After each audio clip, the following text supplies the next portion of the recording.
Hey there, it's Kat Novak, and I'm here with one of my fall wreaths for this year. I have actually 3 available, so if you're watching this video and are interested in purchasing one, please reach out to me, as I may still have kits available.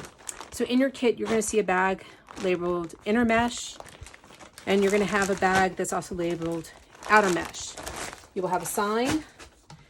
You'll have a bag of ribbon. They are 10 different ribbon styles, all cut for you. And then you will have your wreath frame, which is your base of your wreath. So we're going to start, I'm going to start by telling you, showing you how to put on the mesh. One of the things, as far as assembling this, you really don't need any tools except for a pair of scissors. Now, if you have a pair of needle nose pliers and a pair of wire cutters, they are helpful to have, and they'll be towards the end of the wreath making process. So let's get started. I recommend, if this is your first time putting together a wreath, to start on the outer, with the outer mesh. And what I mean by when I say outer mesh is you have this outer bar here. So any pipe cleaners that is touching this bar. So this is definitely on outer one. This white one here is also considered outer because it is touching the outside. These two are considered inner. So anything that's actually only on the inside is considered inner. So let's get started. So I'm gonna move out of the way for a moment.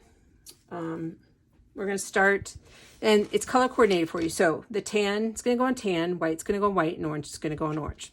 Okay, so with your, whoa, sorry, bumping my lights.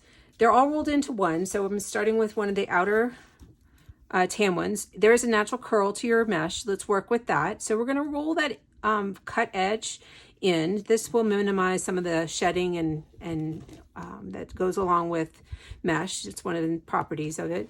And then you're just going to take steps or scrunches, however you want to describe it, till you get to the other side. Once you get to the other side, you're also going to roll that side in. Now, my 2 cut edges are technically on this top portion. I'm going to flip that over.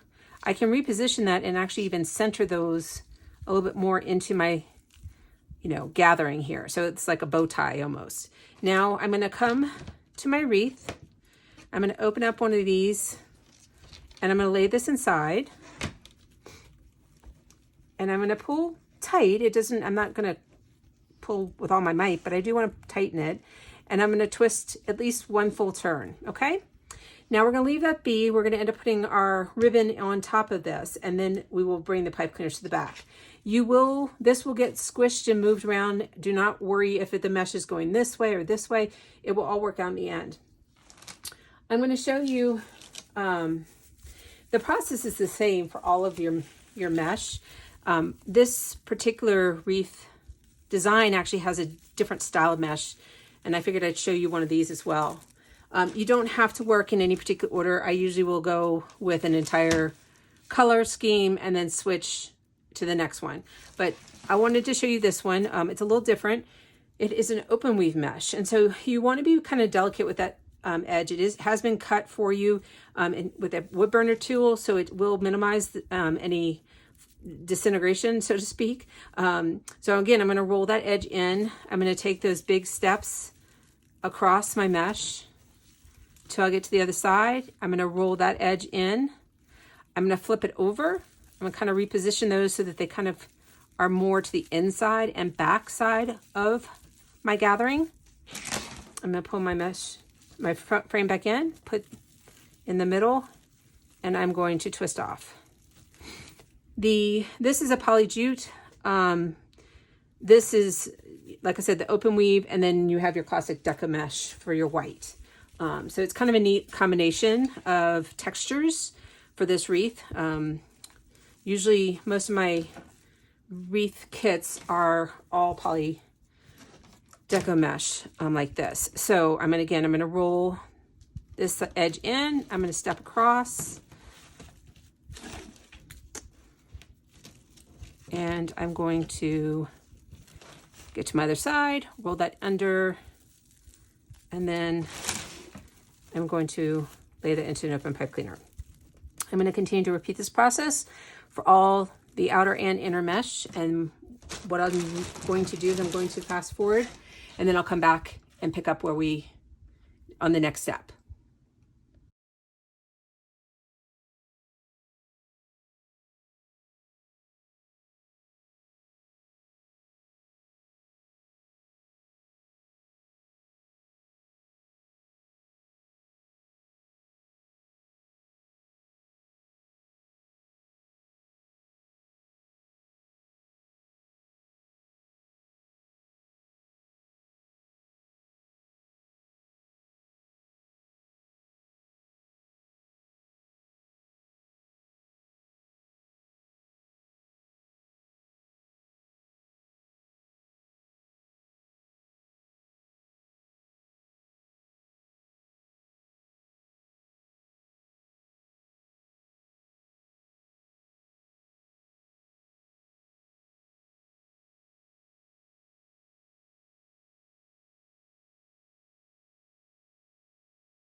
So far I have all my outer mesh on. I decided I'd show you just real quickly what the inner looks like. It's the same principle, it's just shorter. So now that you've kind of gotten the knack of rolling that edge in, taking the steps, you just don't have as many steps to take, and then folding the other edge in. So you can't, it's not as easy to roll and get those really tucked in as well as when you have the longer mesh. But the principle is still the same. I'm gonna lay that in and tie it off like that. So now I am going to fast forward and add the rest of this.